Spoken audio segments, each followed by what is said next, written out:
What if I told you that the biggest risk isn't starting your own business, but staying an employee?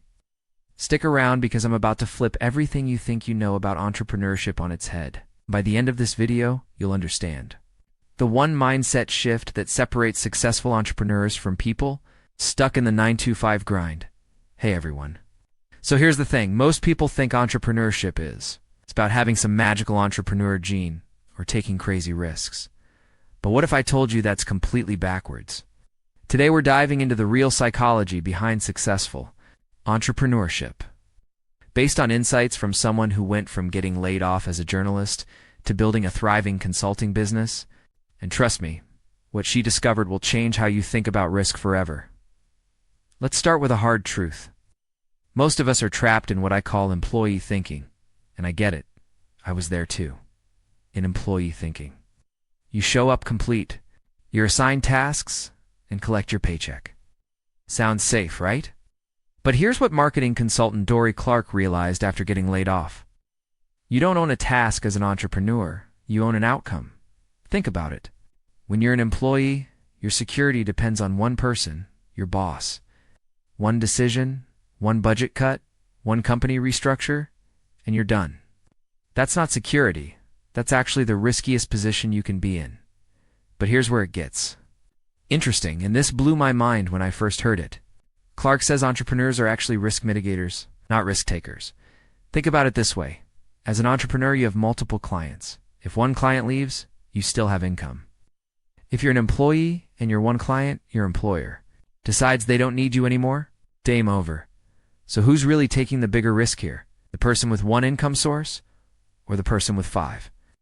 Now, if you're thinking, okay, this makes sense, but how do I actually make this shift? I've got you covered. Here are the 5 strategies that successful entrepreneurs use. Strategy number 1. Find your sweet spot. Don't try to be everything to everyone.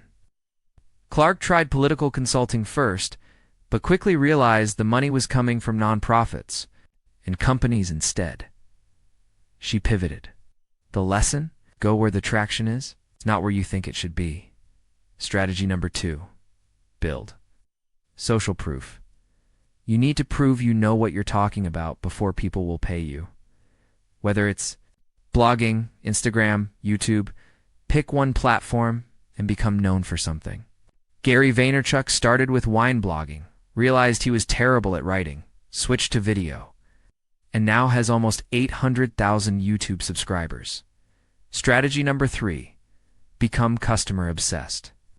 Start with people who already know and trust you, then actually listen to what they need. Don't build what you think they want. Build what they're actually asking for. Most businesses fail because they fall in love with their solution instead of their customer's problem. Strategy number 4. Stay learning. Here's a crucial point. You can outsource bookkeeping, you can outsource design, but you cannot outsource sales. Because as Clark puts it, you're the most believable messenger. People want to hear about your product from you, the founder. Strategy number 5. Build your advisory board.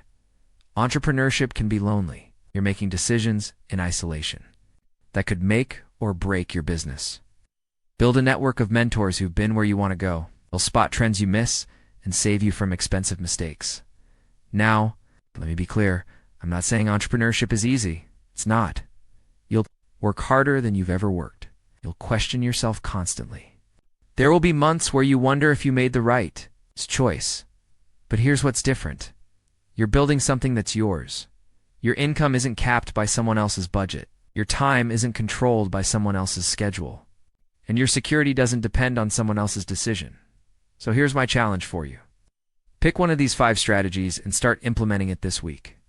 Maybe it's posting consistently on one social platform. Or maybe it's having real conversations with potential customers about their biggest problems. Which strategy resonated most with you?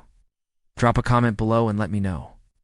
And if this shifted your perspective on entrepreneurship even a little bit, smash that like button. It really helps the channel grow. Want more content about building a business that gives you real freedom? Subscribe and hit the notification bell because I've got some incredible interviews with successful entrepreneurs coming up that you won't want to miss. Until next time, remember, the biggest risk isn't starting, it's staying stuck. I'll see you in the next one.